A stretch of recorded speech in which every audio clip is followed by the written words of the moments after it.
You shuffle up your commander deck. You know the one. Sometimes it pops off and feels unstoppable, and other times it completely falls apart. You miss your land drops. You draw cards that just don't work together, and someone else wins while your deck barely got started. Most players think this happens just because of bad luck, but in reality, most commander decks are built with structural problems that cause inconsistency. And today, we're going to diagnose those problems. But there's one mistake that I see consistently that causes more inconsistency than ramp, card draw, or even bad mana bases. And we'll get to that in just a minute.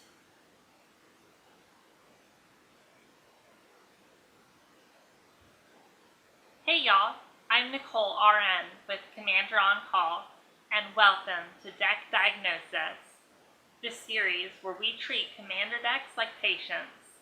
We analyze the structure, identify the problems, and figure out how to make them healthier and win more games.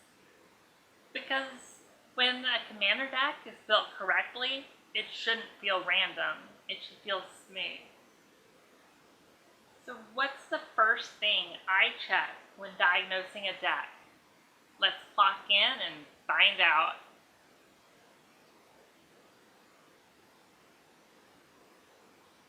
What is the building block of any Magic the Gathering deck? Where do they start? What is the first card you play on your first turn? A land. Getting ahead on lands is a key to consistency. So the first thing I always look at in a deck is a ramp. Commander is a format where decks regularly want to cast spells that cost 5, 6, or even 7 mana. But a lot of decks I see are running 4 or 5 ramp cards total, which just isn't enough. Cards like Arcane Signet, Cultivate, and Soul Ring, which I did an entire video about, which I'll link in the description below, are commander staples for a reason. They make your deck function earlier and with more consistency. Most commander decks should be running 8 to 12 ramp effects, depending on your mana curve and your goals for the game. It's also important to note that ramp spells are not a substitute for running lands. Drawing and casting a rampant growth to find a basic forest and missing your land drop for that turn, instead of just drawing and playing your forest on your turn, loses you a total of 3 potential mana for that turn. Ramp is intended to be an adjunct therapy along with running a sufficient number of lands. When a deck feels slow or behind the table, this is often the first place that problems show up. But interestingly, ramp usually isn't the biggest cause of the inconsistency. There's another issue that tends to hurt decks even more, and we'll get to that right now. So you're playing your deck. You're ramping way ahead of schedule. Then you cast the cards from your hand. Next turn, you draw. It's an island. So you play your island and attack, I guess, and pass the turn. Next turn, you draw swamp. Play the swamp and pass, I don't know. I hate top decking. So the second thing I check in a deck is card draw. Commander games are long, and decks that don't generate consistent card advantage eventually run out of resources. This is why game changers like Rhystic Study, The One Ring, and Esper Sentinel are so powerful. They generate value over time. Think of card draw like oxygen for your deck. Without it, your deck suffocates. You can't play cards if you don't have cards. Most healthy commander decks run an average of 8 to 10 reliable sources of card advantage. The math here is simple. In a consistent game, you want to play a land on each of your turns, right? But you're only guaranteed one card to draw each turn. So every land or spell that you play beyond the first thing per turn is decreasing the number of cards you have access to at any given time. So you need sources of card advantage to refill your hand and keep yourself in the game. But here's something interesting. I've seen plenty of decks with good ramp and good card draw that still feel inconsistent. And when that happens, it usually means the problem is something deeper in the deck structure.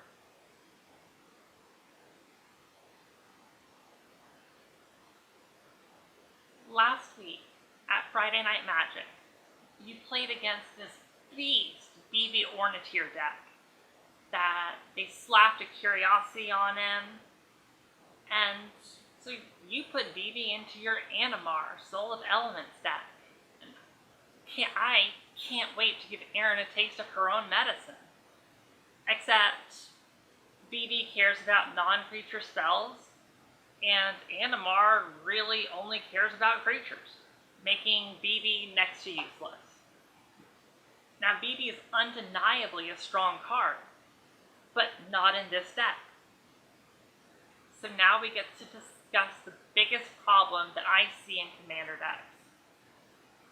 And it's a phenomenon called cool card syndrome. This happens when players build decks by adding cards that are individually powerful, looking at you, BB, but not necessarily connected to the deck's strategy or synergy. You see a cool card. It's strong. It worked great in another deck, so you add it to yours. But it doesn't support the deck's core plan. It actually reduces the consistency of your drops. Imagine a Dragon Typhal deck led by Miram Sentinel Worm. You put in some of the strongest dragons in Magic. You have Old Gnawbone, ancient bronze, copper, and silver dragons, Terror of the Peaks. And then you put in cards like Ice Till Explorer, Badger Mole Cub, and Traveling Chocobo. All of these are powerful in their own right, but none of them make sense in a dragon deck. Your Miram deck starts drawing pieces of completely different game plans, and that's when decks feel unpredictable. Synergy creates consistency, along with redundancy, but that's my combo brain. For example, if your deck is built around creatures, cards like Beast Whisperer become incredibly reliable because they reinforce the strategy by drawing you a card every time you cast a creature. The more your cards support the same plan, the smoother your deck becomes. But there's still another structural issue that causes games to spiral out of control.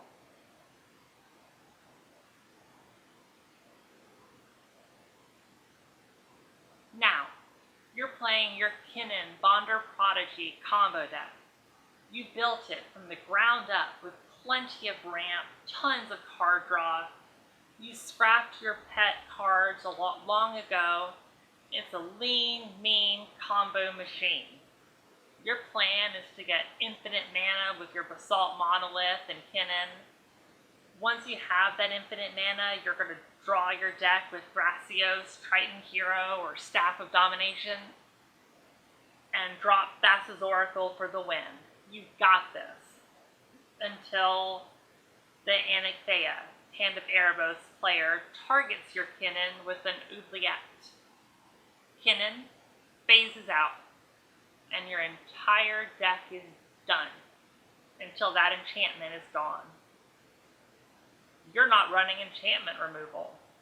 Maybe someone else will remove it for you. Another thing that I see consistently is too little interaction. Some decks are built entirely around advancing their own game plan without including enough ways to answer threats.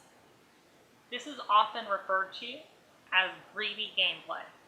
Your focus is too much on yourself and not enough on the 3 players you share a table with. Commander games are chaotic.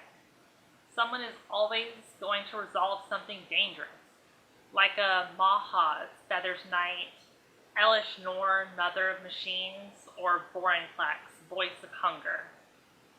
Cards like Swords to Plowshares, Cyclonic Rift, and Beast Within are powerful because they restore control when the board gets out of hand. Most commander decks should be running 8 to 10 pieces of interaction, or more depending on the strategy. Without interaction, your deck becomes dependent on the rest of the table to solve your problems.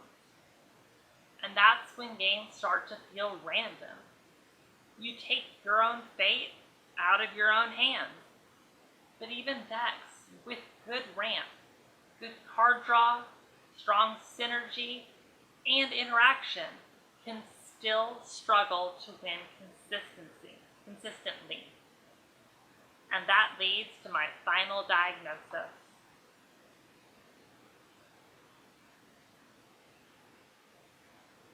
How many games of Commander have you played where it's ended with incremental damage over time? You build a board and attack when you can, and eventually you win. These games don't happen. If you rely on dinking and dunking 3 opponents out of the game, then you're in for a rough day. Now, how many games have you played that ended on a single swing by a token army buffed by a Craterhoof Behemoth? Or on a Thassa's Oracle combo? What about on an Aetherflux Reservoir blasting opponents out of the game? Or 21 commander damage to player 1, then 2, then 3, on subsequent turns by a Voltron Cloud Midgar Mercenary? Yes, Voltron is a word. Don't look it up. One of the most surprising problems I see in commander decks is in having no clear way to actually end the game. A deck might generate tons of value. It ramps, it draws cards, it builds a big board, but eventually somebody else wins because their deck had a defined endgame. Strong decks convert advantage into victory. Sometimes that's overwhelming combat. Sometimes it's a combo. Sometimes it's a powerful late game engine.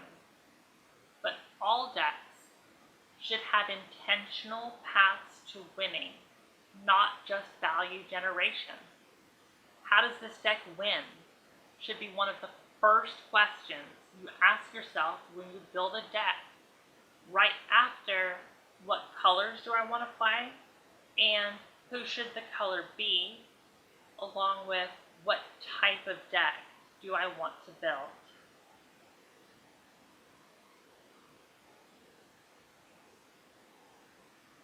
So, if you feel your commander deck is inconsistent, here are the 5 things that I recommend checking first.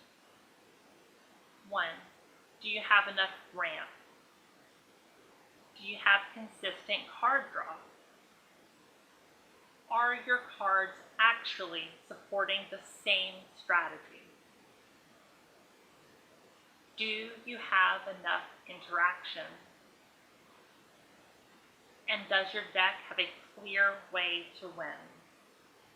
Fixing these areas can transform a deck from an unreliable stack of 100 cards into a cohesive unit that performs smoothly every time you play it.